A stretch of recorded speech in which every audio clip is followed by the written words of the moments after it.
Toi qui vis d'âge en âge, d'éternité en éternité, sois adoré ce matin. Reçois la gloire, reçois l'élévation, reçois la magnificence, parce que tu en es digne. Dieu notre Père, il est écrit que l'homme ne vivra pas seulement de pain, mais de toute parole qui sort de la bouche de l'Éternel. Éternel des armées, nous sommes parvenus à ce moment important de notre adoration, moment où ton peuple est silencieux et attentif, moment où ton peuple veut entendre de toi, Seigneur. C'est pourquoi je demande que tu viennes nous parler ce matin au nom de Jésus. Viens nous édifier au nom de Jésus. C'est pourquoi je prie pour tous les cœurs ici présents. Je demande qu'ils soient entièrement ouverts et attentifs à ta voix au nom de Jésus. Que tu accordes la compréhension de ta parole à chacun de nous et la grâce de la pratique de cette parole au nom de Jésus. Seigneur Dieu, que toi-même tu parles à ton peuple ce matin. Et non, viens, incarne ton serviteur et parle puissamment avec autorité à travers lui au nom de Jésus. Merci parce que je crois que tu l'as accompli. Au nom de Jésus. Amen. Amen. Je vais vous asseoir, que le Seigneur vous bénisse.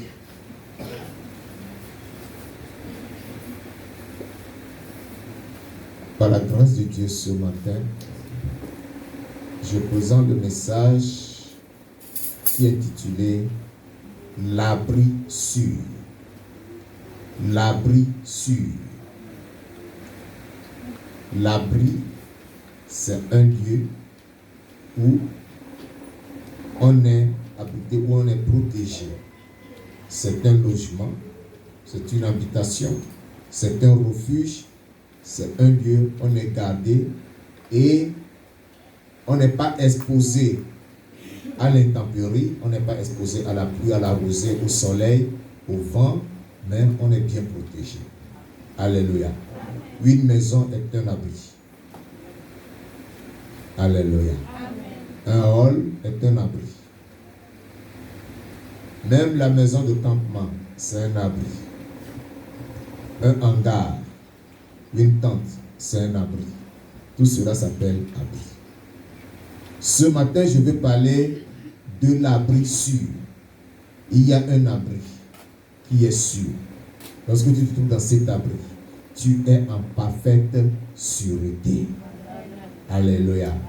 Tu n'es exposé à aucune intempérie. Tu n'es exposé à aucune vicissitude. Tu es bien protégé et tu te sens en sécurité. Pour le comprendre, ouvrez avec moi vos Bibles dans Nombre au chapitre 35.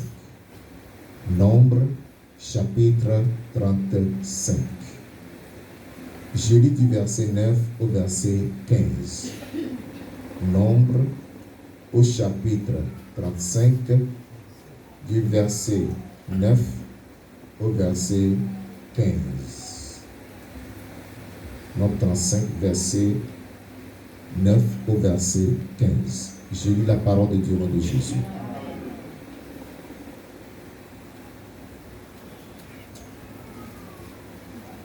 Je vais vous lever sur lui.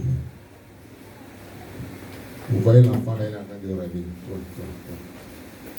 Ma gauche, tu rêves. Tu rêves. Tu vas rester debout jusqu'à la fin de la prédication. Tout à l'heure, tout le monde va s'asseoir, mais toi, tu vas rester debout. D'accord? Tu vas aider maman Marie à faire la surveillance. Voilà. Lisons la parole de Dieu au nom de Jésus. Nombre 35, verset 9 à 15.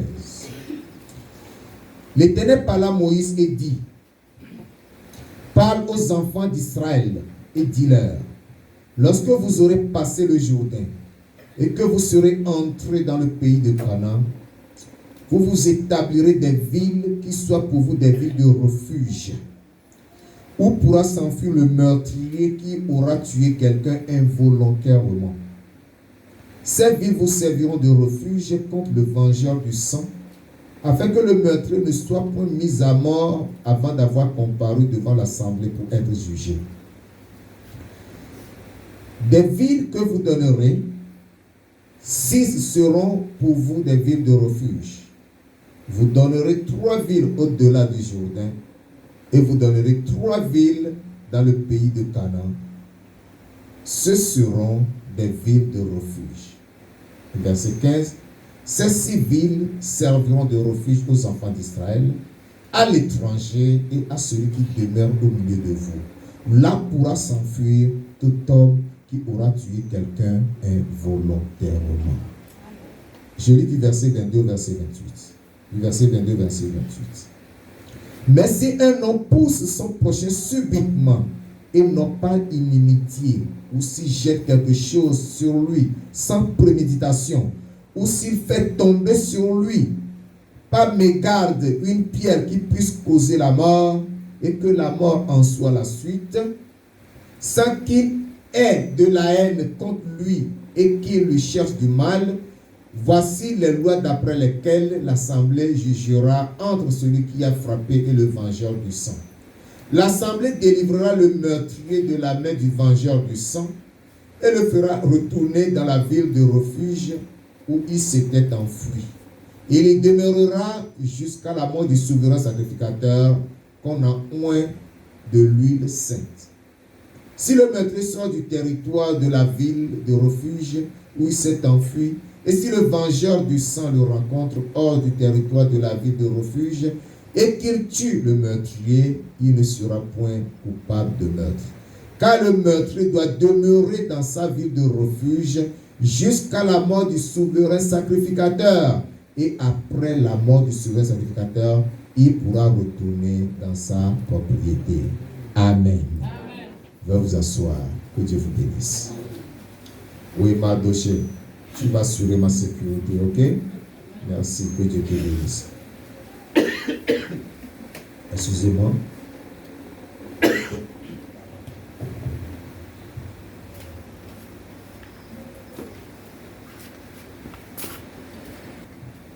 Le texte que nous venons de lire nous parle de ville de refuge.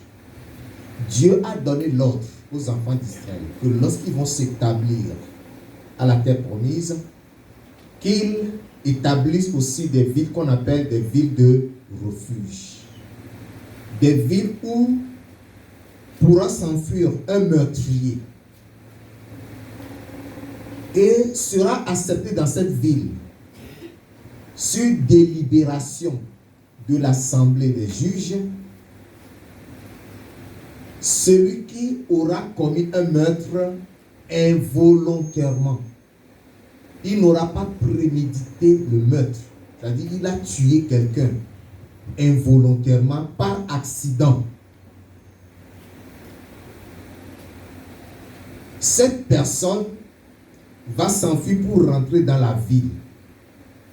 Il va rentrer, mais le vengeur de sang va le poursuivre.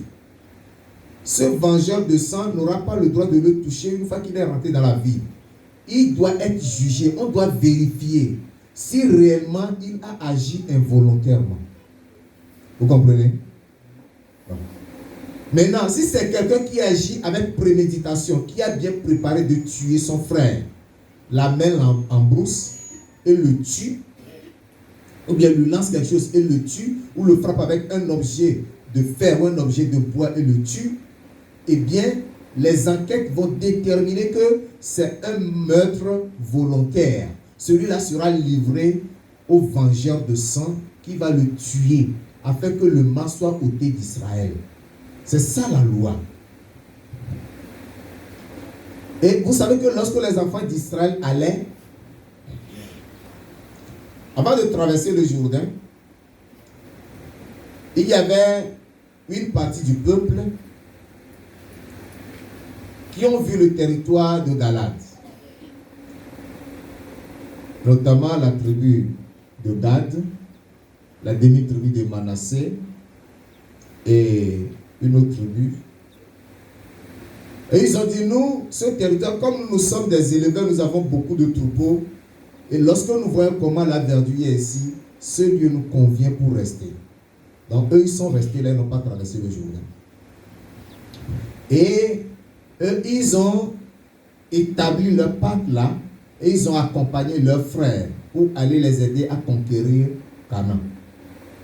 Donc Dieu a dit, il faut établir 3 villes de refuge de part et d'autre du Jourdain, c'est-à-dire dans la Transjordanie et à Canaan. Ceux qui sont de l'autre côté du Jourdain et ceux qui sont aussi de ce côté. 3 villes de refuge, 3 villes de refuge. Parce qu'il se peut qu'il y ait quelqu'un qui ait commis un meurtre involontairement, qui ait tué quelqu'un involontairement.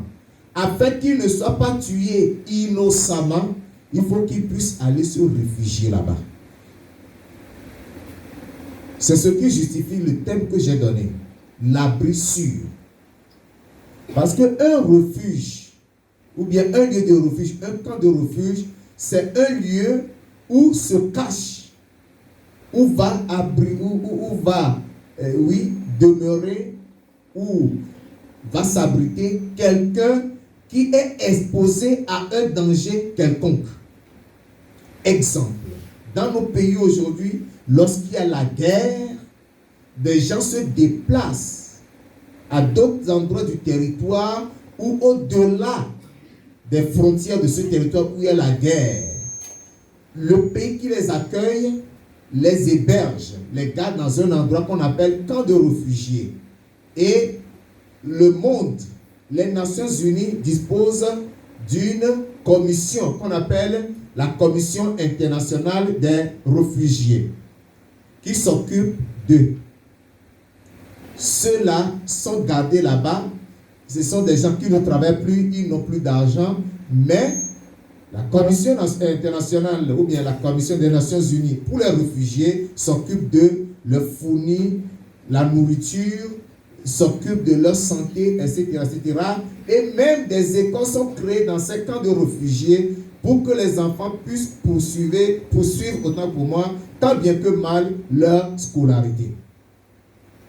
On appelle ces camps des camps de réfugiés où ils sont loin du danger, où ils sont gardés, ils sont protégés. Alléluia. Amen. Donc vous comprenez que le camp de refuge n'est pas une invention de l'ONU. Si l'ONU a créé une commission qui s'occupe des réfugiés, c'est qu'il s'est référé, elle s'est refusée tant pour moi, à la Bible, pour voir ce qui se fait dans la Bible, pour pouvoir l'appliquer. Parce qu'il ne faut pas que celui qui a tué quelqu'un involontairement, sans avoir prédit sa mort, soit mis à mort. Dans la loi que Dieu a donnée aux enfants d'Israël, il y a cette loi qu'on appelle la loi de Talion. C'est-à-dire, œil pour œil, dent pour dent. Donc, pour que cette loi ne soit pas appliquée de façon exagérée, de façon abusive, pour que le sang innocent soit répandu, Dieu a ordonné que des villes de refuge existent.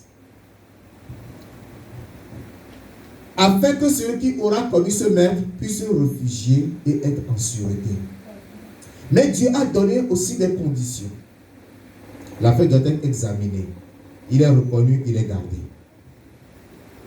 Et pendant qu'il est gardé dans la ville de refuge, il n'en sortira pas. Il ne sort pas de la vie de refuge.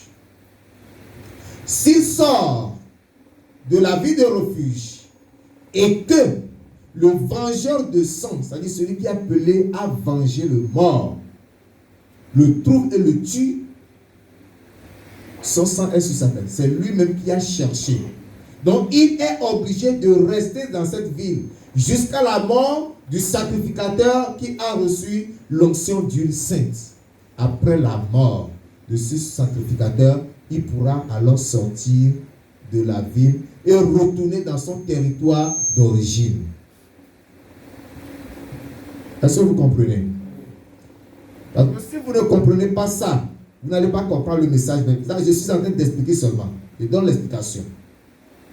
Lorsque nous allons faire les déductions maintenant, nous allons faire l'application. Vous allez comprendre ce que je suis en train de dire. Mais il faut comprendre d'abord l'histoire, comprendre même ce que c'est la vie de refuge, pourquoi cette vie de refuge doit être créée à quoi cela doit servir avant que nous n'entrions dans le vif du sujet. Alléluia. Dans la vie de refuge, ce n'est pas un site touristique où des gens vont aller se balader, non.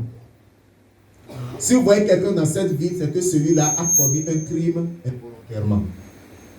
Exemple, je suis au volant de ma voiture et quelqu'un traverse la route subitement devant moi. Je n'ai pas eu le temps de freiner ou bien, malgré mes efforts pour l'éviter, je l'ai percuté. Il décède. Même au tribunal, je serai jugé en tant que quoi? Comment on le dit? Homicide involontaire. Je serai jugé pour homicide involontaire. La peine n'est pas aussi lourde que pour le cas d'homicide volontaire. Parce que je ne l'ai pas tué volontairement. C'était une coïncidence, c'était une conjecture qui a poussé à ce malheur. Vous comprenez? Ou bien, je vais à la chasse avec un ami, un compagnon, chasseur, et je vois une touffe d'herbe qui bouge. Ne sachant pas que c'était lui dans la touffe, moi j'ai pensé tout de suite à quoi? À un gibier. Alors j'appuie sur ma gâchette, ça cède. Je m'en vais chercher ma gâchette et mon gibier, ou bien j'attends seulement quelqu'un qui pousse le cri. J'arrive là, oh, c'est un homme que j'ai tué.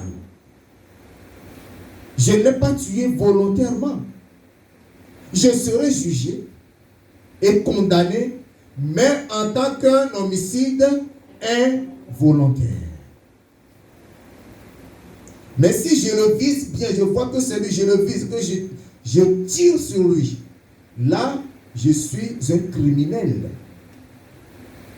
Je serai condamné et la peine est plus lourde. C'est exactement ce qui se passe dans les vies de refuge que Dieu a demandé d'établir. Il a demandé qu'il y en a 3. Pourquoi? Afin que cette ville soit proche des autres villes. Afin que celui qui aurait commis un meurtre puisse se réfugier dans l'une de ces villes. S'il n'y a qu'une seule ville que la personne doit parcourir des kilomètres, faire des jours avant d'arriver, le vengeur de sang pourrait le rattraper. Et Dieu a prévu tout cela afin de préserver les innocents, afin de leur sauver la vie. Qu'est-ce que cela pour toi et moi? Alléluia. Amen. Avant d'expliquer, lisons dans Josué chapitre 20. Josué au chapitre 20. Nous allons voir comment cela a été réitéré avec toutes les explications. Josué chapitre 20. Je lis du verset 2 au verset 5. Josué chapitre 20 du verset 2 au verset 5. Parle aux enfants d'Israël et dis: établissez-vous comme je vous l'ai ordonné par Moïse. L'ordre a été donné à Moïse, mais Dieu réitère l'ordre à Josué. Comme je vous l'ai ordonné par Moïse, des villes de refuge, où pourra s'enfuir le meurtrier qui aura tué quelqu'un involontairement, sans intention. Elles vous serviront de refuge contre le vengeur du sang. Le meurtrier s'enfuira vers l'une de ces villes, s'arrêtera à l'entrée de la porte de la ville et exposera son cas aux anciens de cette ville. Ils le recueilleront auprès d'eux dans la ville et lui donneront une demeure afin qu'il habite avec eux. Si le vengeur du sang le poursuit, ils ne livreront point le meurtrier en ses mains, car c'est sans le vouloir qu'il a tué son prochain et sans avoir été auparavant son ennemi. Je pourrais ajouter le verset 6 pour votre bonne compréhension. Il restera dans cette ville jusqu'à ce qu'il ait comparu devant l'assemblée pour être jugé, jusqu'à la mort du souverain sacrificateur alors en fonction. À cette époque, le meurtrier s'en retournera et rentrera dans sa ville et dans sa maison, dans la ville d'où il s'était enfui. Amen. Donc, il a l'obligation, il est condamné à demeurer dans la vie de refuge jusqu'à la mort du sacrificateur qui a reçu l'onction. Ce n'est qu'après cela qu'il pourra sortir de la vie de refuge pour rentrer dans sa propre maison, dans son pays d'origine ou dans sa ville d'origine. Nous comprenons que Dieu a pris toutes les dispositions. Et dans la parole, un exemple palpable a été donné. J'ai vraiment aimé cet exemple. C'est dans Deutéronome. Lisons Deutéronome, chapitre 19. Deutéronome, chapitre 19. Il dit,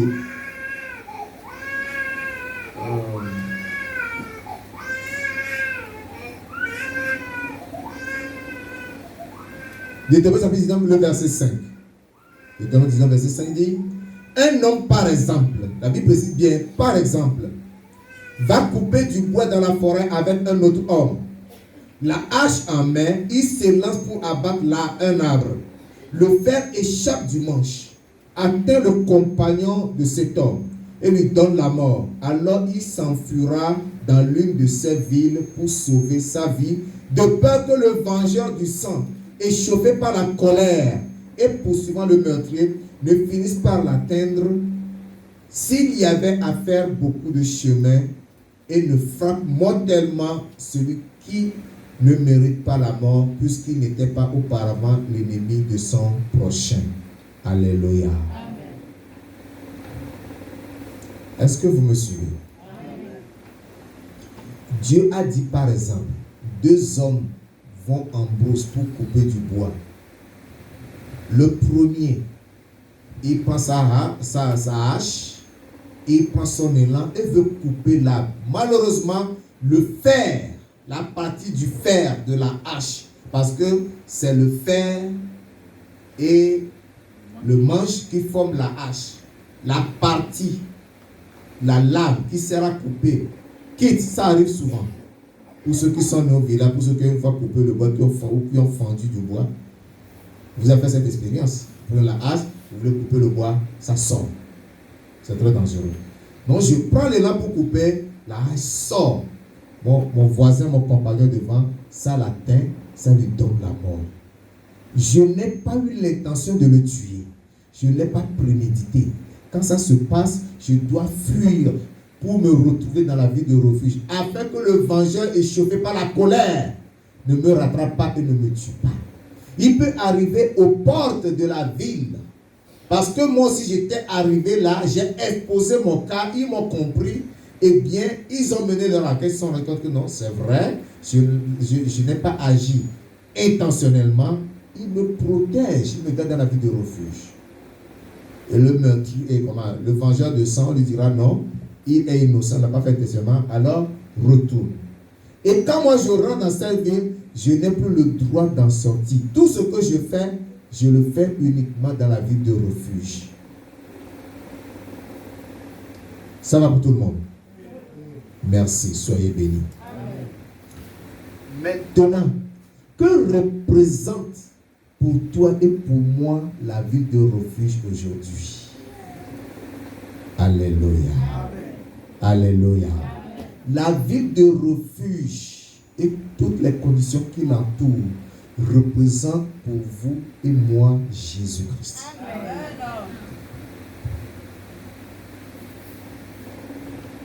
C'est Jésus-Christ parce que la parole me dit dans Actes des Apôtres chapitre 17 versets 30 et 31. Actes 17 versets 30 et 31.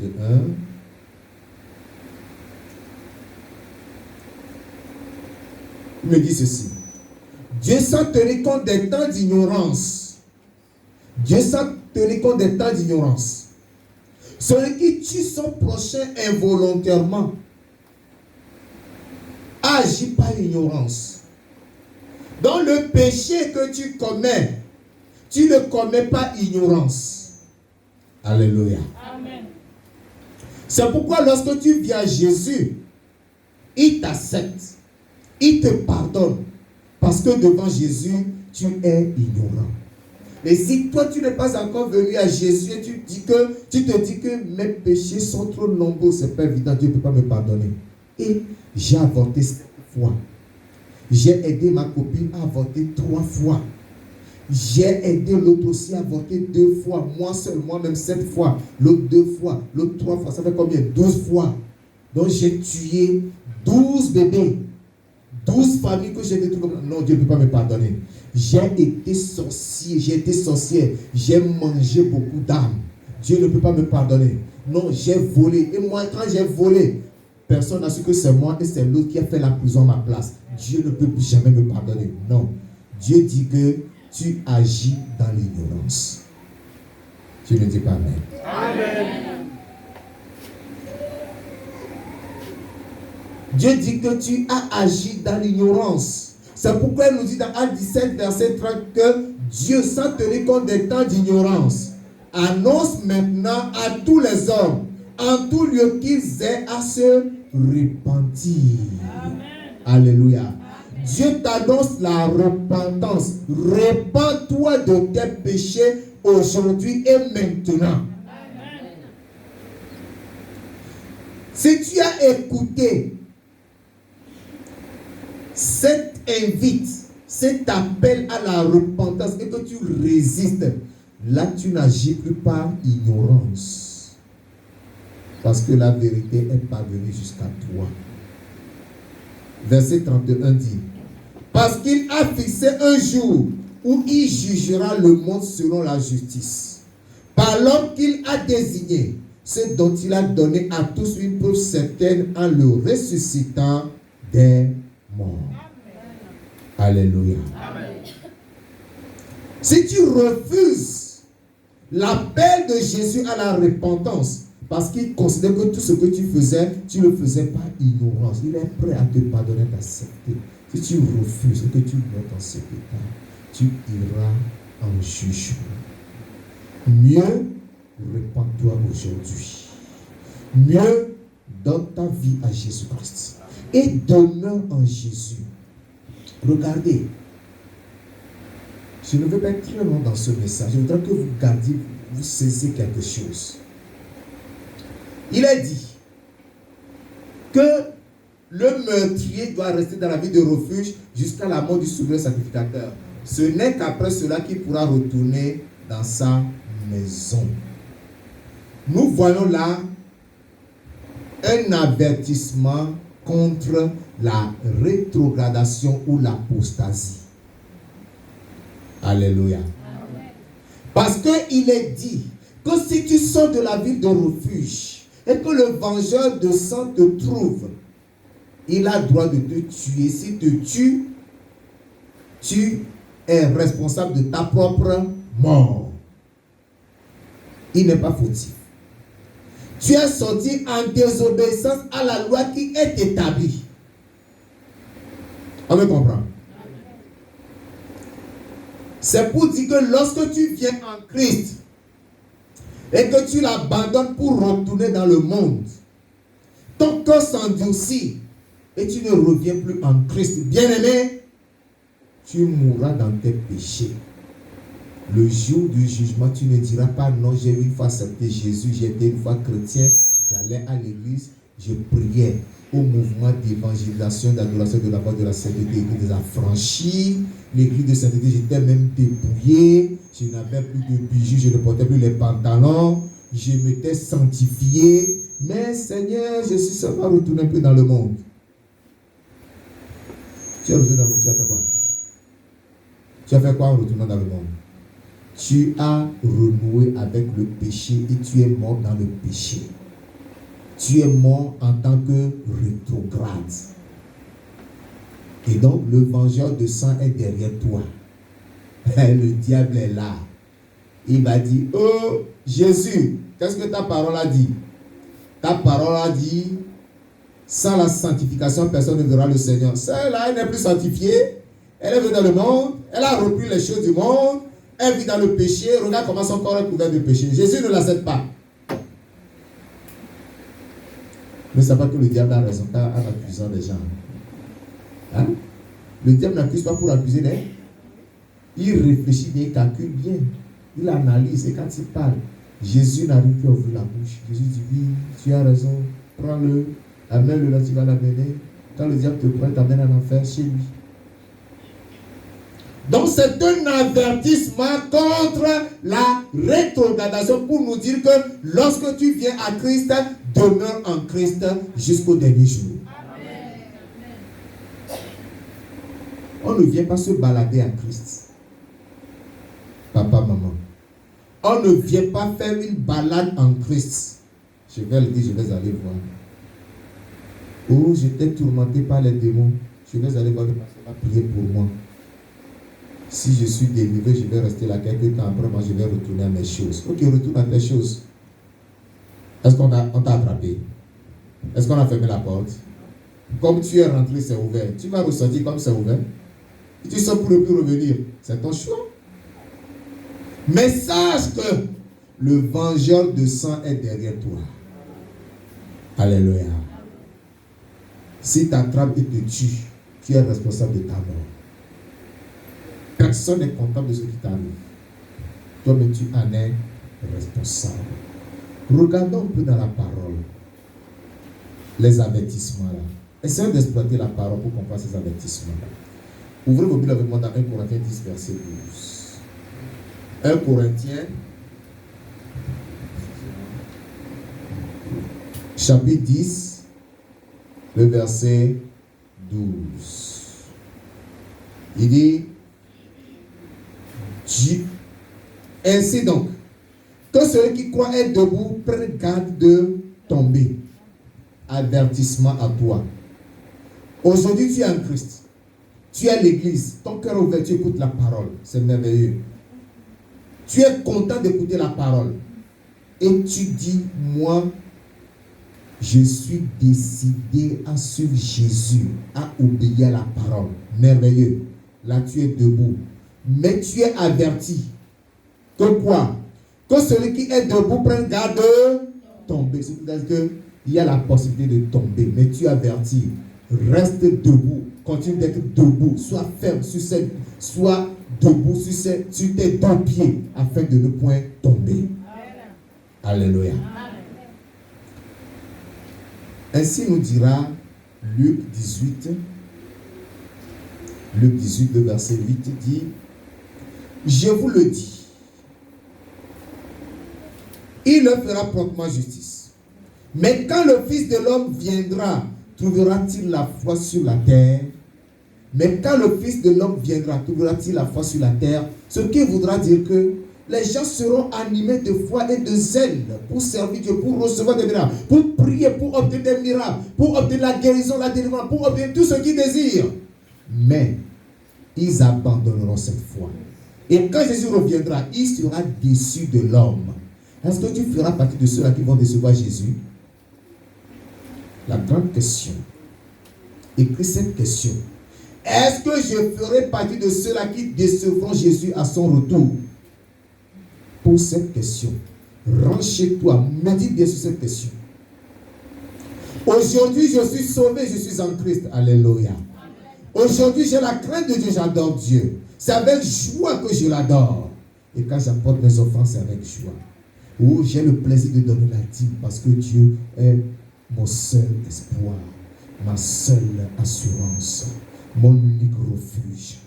Mais est-ce que Jésus-Christ, lorsqu'il reviendra demain, va trouver cette foi qui t'anime aujourd'hui? Avertissement, avertissement. Il poursuit. Dans Luc chapitre 9 au verset 62. Luc 9 verset 62. Il dit ceci. Mais Jésus répondit, quiconque met la main à la charrue et regarde en arrière n'est pas propre au royaume de Dieu. Alléluia. Amen. Tu as mis la main à la charrue, mais tu regardes en arrière. Tu cherches quoi en arrière?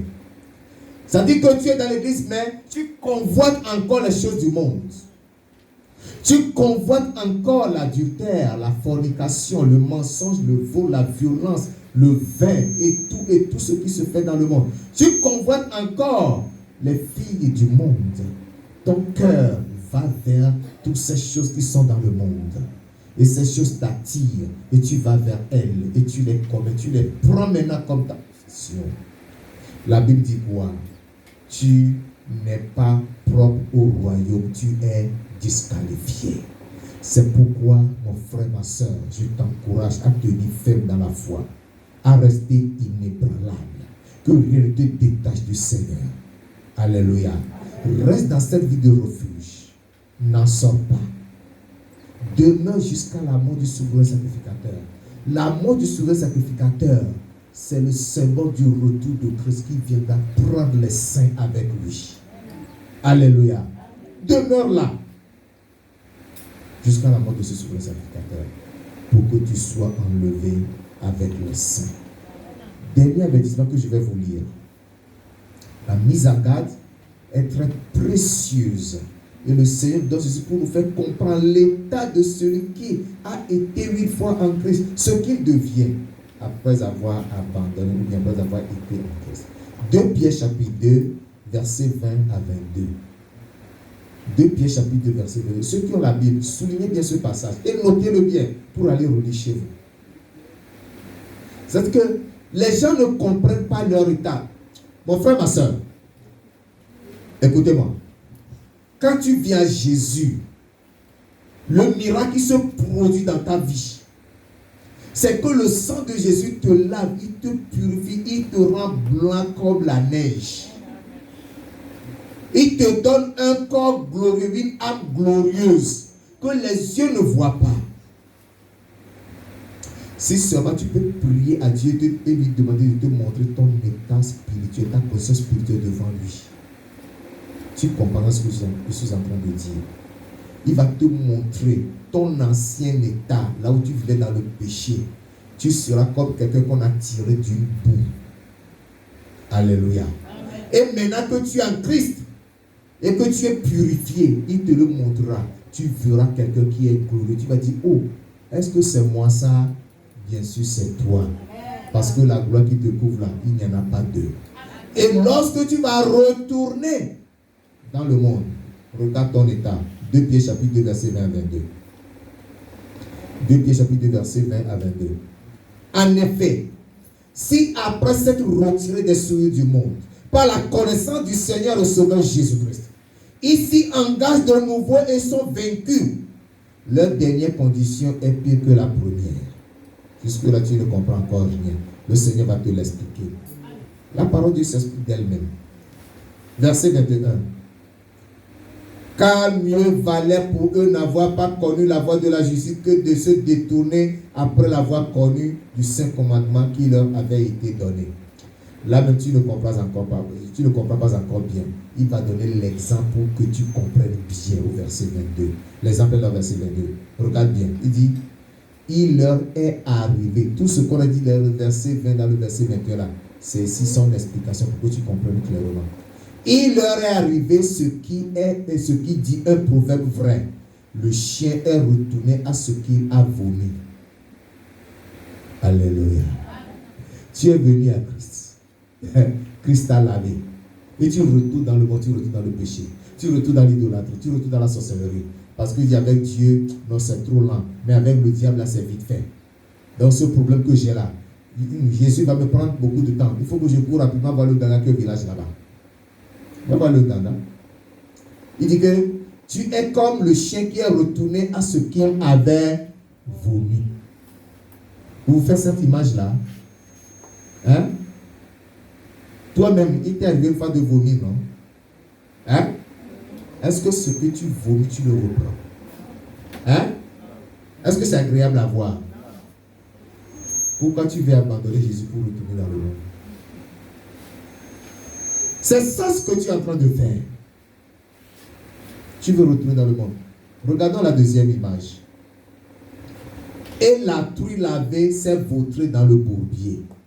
La truie, c'est la femelle du cochon. Hein? La femme du cochon. Hein? Il s'est bien lavé. On l'a bien nettoyé maintenant. Il voit le bourbier là, il voit la boule. Il dit, oh, ça c'est là même, je reste. Ah, c'est ça que j'aime. Elle va plonger dans la boue. C'est ça l'état du rétrograde. Celui qui est en Christ, qui retourne dans le monde, qui va commettre encore le péché. Donc quand j'ai dit, il faut bien souligner ces 3 versets-là. Et bien les noter pour lire. Lis ça. Tu peux lire ça toute la semaine, jusqu'à mémoriser. Hein? Lis ça toute la semaine et puis mémorise. Si tu ne peux pas tout mémoriser, mémorise au moins le verset 22. Hein? Il leur est arrivé ce que dit un proverbe vrai. Le chien est retourné à ce qu'il avait vomi et la truie lavée s'est vautrée dans le bourbier. C'est ça la condition du rétrograde. C'est comme le matin, tu vas à l'église, tu laves bien ton enfant. Tu dis, bébé, attends, hein, je m'apprête. Jusqu'à ce que tu arrives. Bébé rentre à la cuisine, soulève la bouteille d'huile de palme là et renverse l'huile rouge là sur son corps. Alléluia. Alors que tu as déjà lavé bébé, tu l'as habillé. C'est ce que vous faites lorsque vous jouez avec le péché. C'est dans cette condition que vous mettez. Mais puisque vous êtes aveugle, vos yeux ne sont pas pour que vous vous découvriez dans cet état. Vous devenez abominable devant Dieu. Que le Seigneur aide quelqu'un. Amen. Quand tu vas rentrer dans cette vidéo refuge ce matin, demeure pour toujours. Ne cherche pas à sortir. Amen. De l'autre côté, c'est-à-dire qu'il y a l'avertissement contre la révélation. Dans le même avertissement, nous avons l'exhortation à la constance dans le Seigneur. C'est-à-dire que tu es exhorté, tu es encouragé à rester constant dans le Seigneur, à ne pas chercher à sortir. Alléluia. Il y en a qui jouent avec la vie chrétienne. Regardez-moi. Regardez ici. Lorsque tu es malade, tu vas à l'hôpital. Le médecin te donne l'ordonnance. Il dit, ça là, tu le prends le matin à jeun, à 6 heures, avant de prendre ton petit déjeuner. On respecte, n'est-ce pas? On dit l'autre là, tu le prends à 12 heures. Tu respectes, n'est-ce pas? Quel que soit ce que tu fais, quel que soit là où tu es tenu de respecter. Pourquoi? Parce que tu te soucies de ta santé. Tu veux être guéri, tu veux être en bonne forme. N'est-ce pas? Mais pourquoi est-ce que lorsqu'il s'agit de la parole de Dieu, on est négligent? Pourquoi? Pourquoi on est négligent lorsqu'il s'agit de la parole de Dieu? Hein? Parce que, nous ne voyons pas Dieu. N'est-ce pas? 2, ce n'est que la parole, c'est écrit, on lit. C'est rien du tout. 3, quand je désobéis, personne n'est là pour me corriger, ne me chicote pas. Donc je suis libre. C'est ça ce qui se passe dans vos têtes. C'est à cause de ça que vous devez négliger la parole de Dieu. Mais tu sais que si tu rends le médicament là, c'est ta santé qui prend un coup. Tu ignores en réalité que tu as une âme et dont le médicament est la parole de Dieu. La nourriture de ton âme, ce qui peut donner la santé à ton âme, ce qui peut donner la beauté à ton âme, ce qui peut purifier ton âme, c'est la parole. Cependant, tu la négliges. Et tu cours derrière les choses impies, les choses insignifiantes du monde, jusqu'à perdre ton âme. Fais de Jésus ton refuge. Et tu auras la vie éternelle au nom de Jésus. Nous allons lire le psaume 91 pour terminer. Psaume 91. Je lis du verset 1 au verset 16. Psaume 91, du verset 1 au verset 16. Celui qui demeure sous l'abri du Très-Haut repose à l'ombre du Tout-Puissant. Je dis à l'Éternel, mon refuge et ma forteresse. Souligne là. Mon refuge et ma forteresse. L'Éternel est ton refuge. Mon Dieu en qui je me confie, car c'est lui qui te délivre du filet de l'oiseleur, de la peste et de ses ravages. Il te couvrira de ses plumes et tu trouveras un refuge sous ses ailes. Souligne encore refuge là-bas. Sa fidélité est un bouclier et une cuirasse. Tu ne craindras ni les terreurs de la nuit, ni la flèche qui vole de jour, ni la peste qui marche dans les ténèbres, ni la contagion qui frappe en plein midi. Que 1000 tombent à ton côté, 10 000 à ta droite, tu ne seras pas atteint. De tes yeux seulement tu regarderas et tu verras la rétribution des méchants. Car tu es mon refuge, ô Éternel, souligne mon refuge. Tu fais du train ou ta retraite. Aucun malheur ne t'arrivera, aucun fléau n'approchera de ta tente. Car il ordonnera ses anges de te garder dans toutes tes voies. Ils te porteront sur les mains, de peur que ton pied ne heurte contre une pierre. Tu marcheras sur le lion et sur l'aspic. Tu fouleras le lion sur le dragon. Puisqu'il m'aime, je le délivrerai. Je le protégerai, puisqu'il connaît mon nom. Il m'invoquera et je lui répondrai. Je serai avec lui dans la détresse. Je le délivrerai et je le glorifierai. Verset 16. Je le rassasierai de longs jours et je lui ferai voir mon salut. Amen. Amen. Il faut que ce psaume fasse partie de tes prières. Quand tu finis de prier, récite ce psaume avec un esprit de prière aussi.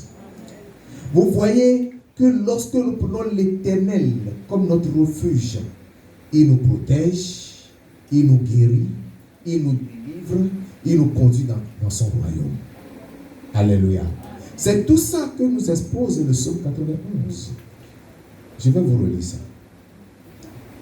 Car tu es mon, après du verset 9. Même là, bon, c'est trop parti. Mais quand je prends du verset 3, déjà dit, car c'est lui qui te délivre du filet de l'oiseleur. Ça, c'est la protection, la sécurité, la préservation, la délivrance. De la peste et de ses ravages, la maladie ne t'atteindra pas. Il te couvrira de ses plumes et tu trouveras un refuge sous ses ailes. Donc, contre la maladie même, tu trouves refuge sous les ailes de l'Éternel.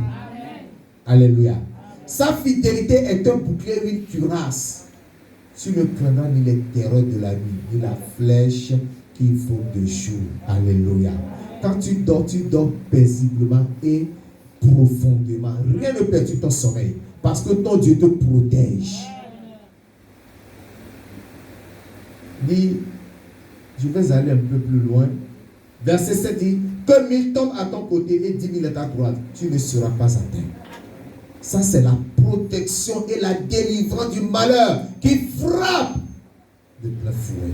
Tu verras des gens tomber à côté de toi, à gauche, à droite, mais toi, tu es protégé.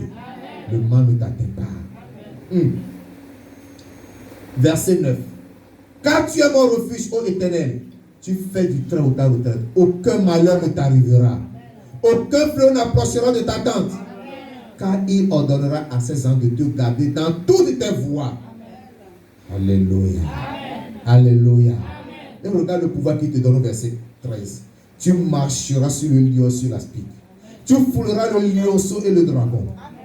Tout ça, ce sont les démons. Dieu te donne le pouvoir de marcher sur ces démons, sur toute la puissance du diable. Mais tu ne peux pas le faire si tu n'es pas en Jésus. Si tu n'es pas dans la vie de refuge, tu ne peux pas le faire. Ce n'est que dans la vie de refuge que tu pourras marcher sur le lion et sur l'aspic. Alléluia. Amen. La vie de refuge, c'est Jésus. Oh. Le nom de l'Éternel est une forte tour pour ceux qui s'y réfugient. Il se trouve en sûreté. Le juste se réfugie et se trouve en sûreté. Dans le nom de l'Éternel qui est une forte tour. Alléluia. Verset 14 dit, puisqu'il m'aime, je le délivrerai. Je le protégerai puisqu'il connaît mon nom. Il m'invoquera et je lui répondrai. Ah, je serai avec lui dans la détresse. Je le délivrerai et je le glorifierai. Amen. Quel bonheur, quelle merveille que d'être en Jésus-Christ. Et le verset 16 termine en disant, je le rassasierai de longs jours. Je lui ferai voir mon salut. En Jésus-Christ, aucun sorcier ne pourra te tuer. Aucun féticheur ne pourra te tuer. Alléluia. Aucun méchant ne pourra porter atteinte à ta vie. Parce que Dieu est l'auteur de ta vie et de ta longévité. Alléluia. Tu cherches quoi dehors? Tu cherches quoi dehors? Vous vous comportez comme vos enfants qu'elles vous dites, je sors, mais tu ne sors pas de cette maison. Derrière toi, l'enfant ouvre la porte et sort, et le chien du voisin le mord. Vous avez compris ça? S'il était resté dans la maison, le chien du voisin le mordrait? Non.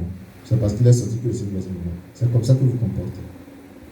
Lorsque le péché à l'extérieur vous attire et que vous obéissez à l'attirance du péché, c'est ça qui vous arrive. Ce matin, je prie que tu trouves refuge en l'Éternel. Pour que tu sois en sécurité. Amen. Levons-nous et disons merci au Seigneur pour cette parole. Remercie le Seigneur et au même moment consacre ta vie au Seigneur. Dis Seigneur Jésus, je viens en toi. Tu es mon refuge et ma forteresse. En toi je me cache pour être protégé, pour être en sécurité. Spirituellement, physiquement, matériellement, sur tous les plans, je trouve refuge en toi. Je suis protégé et gardé. Garde-moi afin que rien ne m'arrache de toi, afin que rien ne m'enlève de toi, que je trouve protection et sécurité auprès de toi. Garde-moi auprès de toi. Parle au Seigneur. Parle à Dieu. Parle à Dieu. Que le Seigneur soit ta force. Que le Seigneur soit ton soutien. Que le Seigneur t'assiste. Que le Seigneur te garde.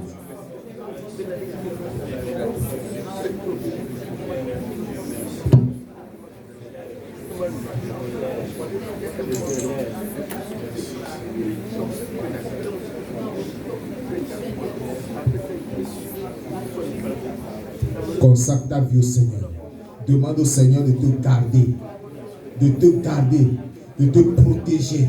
De te soutenir. De te fortifier. Que tu sois toujours en lui. Que tu trouves cachette, sécurité, protection, refuge en lui tous les jours de ta vie. Que rien ne t'enlève. Que rien ne te cache. Et ne te sépare de lui.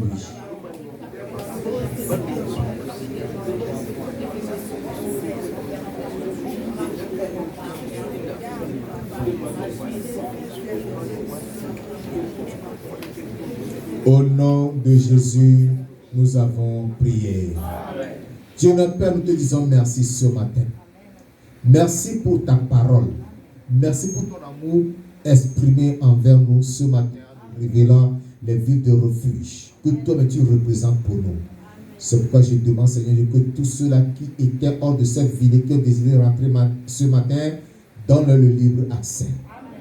Qu'ils soient entrés en Jésus-Christ et qu'ils y demeurent pour toujours au nom de Jésus. Amen. Ne permets pas au monde de les séduire afin de les séparer de cette ville, mais qu'ils puissent trouver en cette ville le refuge et la forteresse, la protection et la sécurité contre toute attaque de l'ennemi, contre tout plan de l'ennemi, contre la maladie, contre les persécutions, contre l'opposition, et que leur vie soit bien protégée, qu'ils prospèrent en Christ au nom de Jésus. Amen. Dieu Tout-Puissant, ta parole, lorsqu'elle ne retourne jamais à toi, sans avoir accompli tes desseins, sans avoir exécuté ta volonté. C'est pourquoi je prie que ce pourquoi tu as fait cette parole ce matin, Père de gloire, s'accomplisse dans la vie de tes enfants au nom de Jésus-Christ. Que ta protection soit étendue sur chacun de nous. Et surtout que tu nous gardes, afin que Seigneur nous soit pour toujours à toi et à toi seul au nom de Jésus-Christ. Merci parce que tu nous accomplis. Celui qui demeure sous l'abri du travail repose à l'homme du Tout-Puissant. Je dis à l'Éternel, mon refuge et ma forteresse, mon Dieu en qui je me confie, car c'est lui qui te délivre du filet de l'oiseleur, de la peste et de ses ravages. Il te couvrira de ses plumes et tu trouveras un refuge sous ses ailes. Sa fidélité est un bouclier et une cuirasse. Tu ne craindras ni les terreurs de la nuit, ni la flèche qui vole de jour, ni la peste qui marche dans les ténèbres, ni la contagion qui frappe en plein midi. Que 1000 tombent à ton côté et 10 000 à ta droite, tu ne seras pas atteint. De tes yeux seulement tu regarderas et tu verras la rétribution des méchants. Car tu es mon refuge, ô Éternel. Tu fais du trône ta retraite. Aucun malheur ne t'arrivera. Aucun fléau n'approchera de ta tente. Car il ordonnera à ses anges de te garder dans toutes tes voies. Ils te porteront sur les mains de peur que tes pieds ne heurtent contre une pierre. Tu marcheras sur le lion, sur l'aspic. Tu fouleras le lionceau et le dragon. Puisqu'il m'aime, je le délivrerai. Je le protégerai puisqu'il connaît mon nom. Il m'invoquera et je lui répondrai. Je serai avec lui dans la détresse. Je le délivrerai et je le glorifierai. Je le rassasierai de longs jours et je lui ferai voir mon salut. Qu'il soit ainsi dans la vie de chacun de vous au nom de Jésus. Père, merci parce que tu l'as accompli. Au nom de Jésus de Nazareth, nous avons prié. Amen.